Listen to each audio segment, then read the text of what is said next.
CEO 리포트 특별호. 안녕하세요. 웰스기업연구소 이수민 연구원입니다.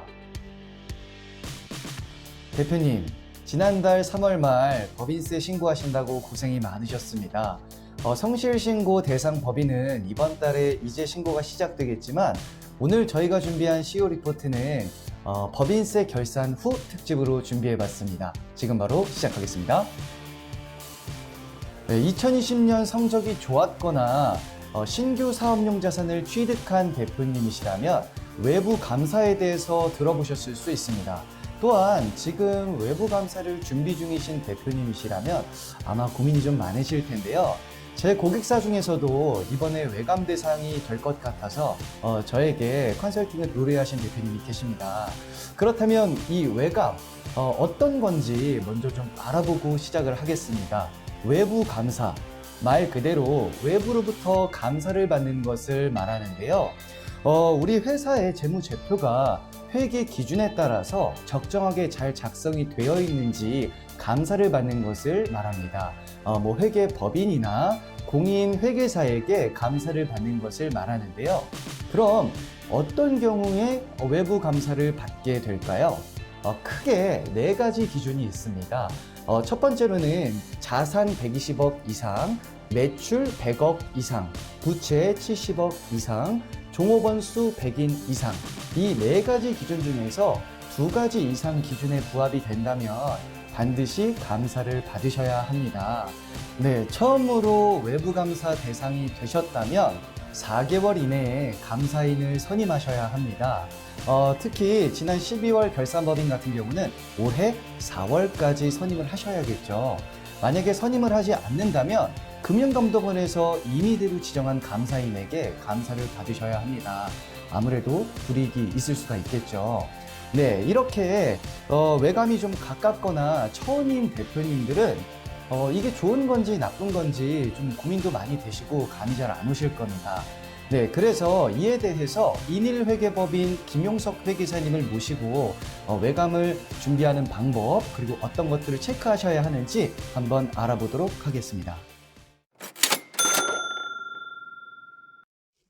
네, 안녕하십니까. 김용석 회계사입니다. 네, 일단 외감이라고 하면 외부 감사라고 하고요.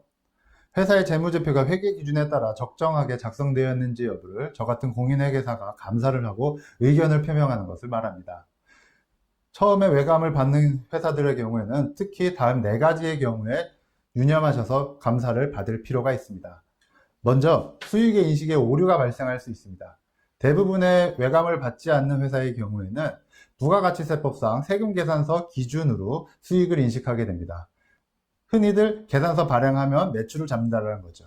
하지만 외부 감사 대상 기업의 경우에는 세금 계산서 기준으로 매출을 잡는 것이 아니라 회계 기준에 따른 인도 기준 또는 진행률에 따라서 수익을 인식하게 됩니다. 특히 공사를 진행하는 기업의 경우에는 대표님이 생각하는 매출액 기준과 회계상 나타나는 재무제표에 나타나는 매출액이 큰 차이가 발생할 수가 있습니다. 두 번째입니다. 매출채권 부분입니다.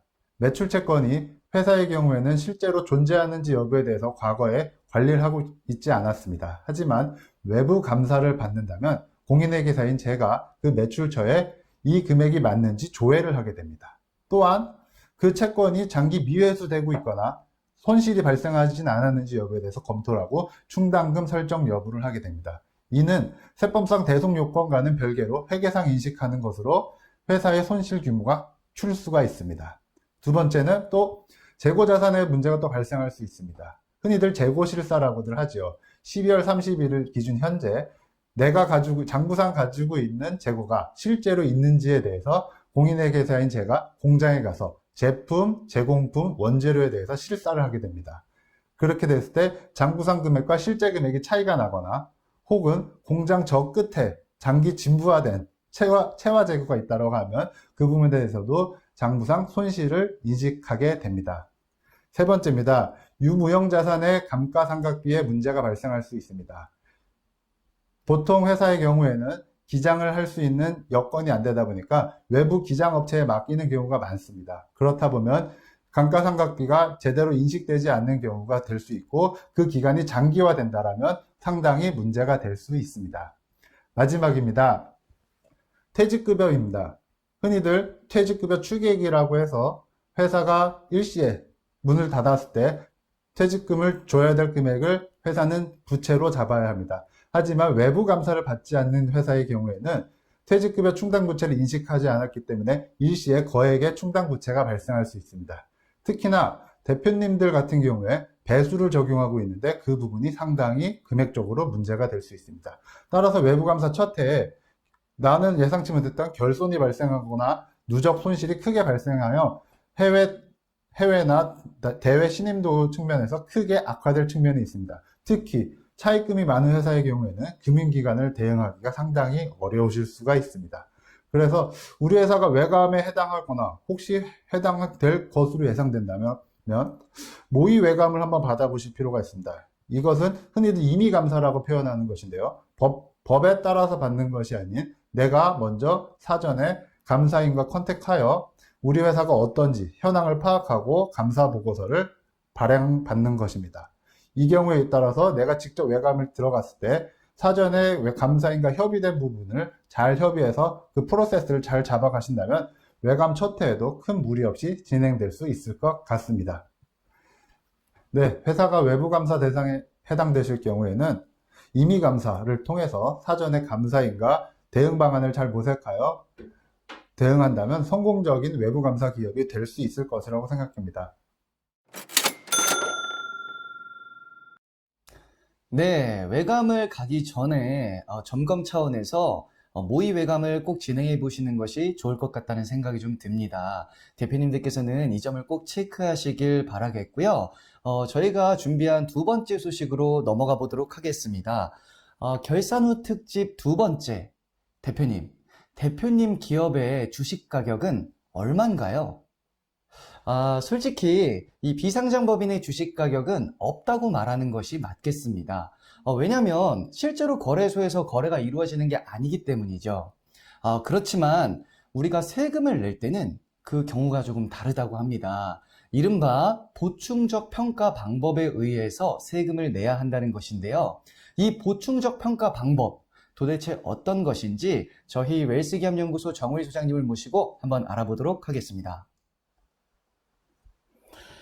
네, 안녕하세요. 웰스기업연구소 정우일 소장입니다. 네, 지금 말씀하신 대로 비상장법인의 주식 가치는 사실 없는 게 맞죠. 그런데 어쩔 수 없이 세법상 평가는 해야 되니까 세법상 평가 기준이 있습니다. 그 세법상 평가 기준이라는 게 사실 다른 게 아니고요. 우리 회사의 손익과 그리고 우리 회사의 평가 시점의 자산, 이 두 가지를 비교해서 가중평균을 냅니다. 자, 그럼 우리 회사의 손익은 뭐냐면 쉽게 생각하면 우리 회사의 당기순이익 정도입니다. 당기순이익 정도인데 차감하고 가감하는 내용들, 특히 세무조정했던 내용들을 다시 반영을 하는 조정 작업을 거치긴 합니다. 이런 손익가치 같은 경우는 미래가치를 내포하고 있죠. 그래서 과거의 어떤 실적으로 미래의 가격을, 미래의 예측 실적을 수치화시킨 게 순손익가치라고 보시면 되겠습니다. 이 순손익가치는요, 과거의 실적을 기준으로 하니까 당연히 회계연도가 딱딱딱 끊어져야 됩니다. 딱딱딱 끊어져야 되니까. 자, 2021년 4월 기준으로 하게 된다면 2020년, 2019년, 2018년 회계연도가 끝난 이 세 가지 그 과세 대상 그 기간을, 과세 대상 기간이 아니죠. 그냥 그 영업 기간을 이제 수치화 시키는데요.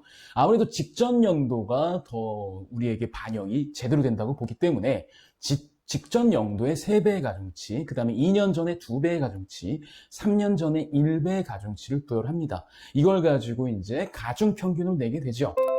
이렇게 해서 계산된 가중평균으로 손익가치를 계산하게 되면 되는데, 문제는 여기서 끝나는 것이 아니라 이익가치 환원율, 현재 10%입니다. 이 10%로 나눠주게 되니까 산술로 치게 되면 그냥 10을 곱하게 되는 거죠. 그래서 3년간의 손익평균이 예를 들어서 5억이 나왔다고 한다면 10을 곱했을 때 50억의 미래가치, 즉 손익가치가 성장이 되는 겁니다.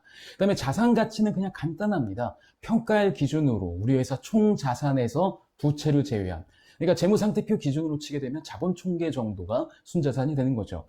얘를 일반 기업의 경우에는 이제 3대2로 손익가치가 3, 그 다음에 자산가치가 2로 가중평균을 하는데, 부동산 과다법인의 경우에는 이게 반대로 자산 가치가 3이 됩니다. 그리고 또 경우에 따라서는 그 손익 가치가 제대로 계산이 되려면 3년이 시간이 지나야 되잖아요. 그래서 3년이 안 된 기업들 같은 경우는 자산 가치로만 평가를 하고요. 자, 그다음에 부동산이나 이런 자산의 비율이 80%가 넘어가게 된다면 역시 순자산 가치만 평가합니다. 근데 여기서 유의해야 될 것은 손익 가치가 아무리 떨어졌다, 즉 다시 말하면 결손이 나거나 그런 경우에도 주식 가격은 그렇게 확 달라지지 않습니다. 왜냐하면 자산 가치의 80%가 그 기본적으로 비상장법인 주식 가격의 최저 가격이기 때문이죠. 그래서 대표님들이 이제 인지하시거나 인지하지 못할 수 있어요. 왜냐하면 우리 회사의 보유 자산으로만 주식 가격을 평가하신 분들은 손익이 반영돼서 와, 이렇게 높을 수 있구나 라고 생각할 수도 있거든요. 그래서 이건 항상 전문가와 꼭 상의를 하셔야 되는 부분이기 때문에, 자, 지금 결산이 끝났고 세무조정기사서가 따끈따끈하게 나온 이번 주 같은 경우는 꼭 전문가에게 의뢰하셔서 우리 회사의 주식 가격이 얼마인지 알아보셔야 됩니다. 자, 이렇게 파악한 주식 가격을 여기서만 알면 안 되겠죠. 대표님께서 가지고 계신 주식 가격의 한 주당 얼마다가 중요한 게 아니라 보유하고 있는 주식의 전체 총 가격이 얼마인지가 중요하게 됩니다. 그러면 이 가격에 따라서 대표님은 그 자산을 억울하긴 하지만 보유하고 있는 걸로 간주가 됩니다. 그래서 만약에 지금 대표님께서 유고하시거나 막 이렇게 된다고 한다면 이 비상장법인 주식을 보유하고 있는 것만으로도 상속세 납부 대상이 될 수 있습니다. 기본적으로 배우자가 있는 경우에는, 그리고 자녀가 있는 경우에는 약 10억까지는 상속공제액이 적용되니까 10억까지는 아직까지 상속세 납부 대상은 아니구나 라고 생각할 수 있지만, 비상장법인의 주식 가격은 시간이 지나면, 예를 들어서 계속해서 회사가 순이익이 난다고 하면 순이익이 계속 나는 걸 전제했을 때 비상장법인의 주식 가격은 계속 증가할 수밖에 없거든요. 그러니까 당연히 이에 맞춰서 뭔가 조정을 하고 관심을 갖고, 우리 회사 주식 가격이 이렇게 많구나. 뭐 때문에 많지? 도대체 어떤 항목 때문에 이렇게 많이 잡히지? 내가 생각한 건 이런 건 아닌데. 와, 진짜 우리 회사 가격이 이런 거야? 나 이렇게 밖에 나가서 팔 수 있어? 이 가격대로 팔 수 있어? 물론 못 팔죠. 그래서 세법상 기준 가격은 항상 조절할 필요가 있는 거고, 그 조절을 전문가와 함께 상의하셔서 진행해야 된다는 말씀을 드리고 싶습니다. 자, 일단 지금 먼저 하셔야 될 것은 2020년까지 반영된 우리 회사의 세법상 주식 평가 금액을 먼저 인지하시고요. 대표님 지분의 총 금액을 인지하신 후에 여기에 맞는 전략들을 세우셔야 됩니다. 이번 주는 여기까지입니다.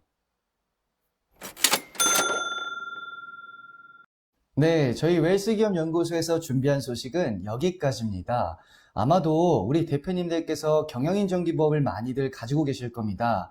우리 기업에 잘 맞게 컨설팅이 되어 있는지 궁금하시다면, 혹은 아직도 경영인정기법이 없으신 대표님들이 계시다면 언제든지 저희에게 상담을 의뢰하십시오. 저희가 그 문제를 꼭 해결해 드리도록 하겠습니다. 그럼 좋아요와 구독 잊지 말아주세요.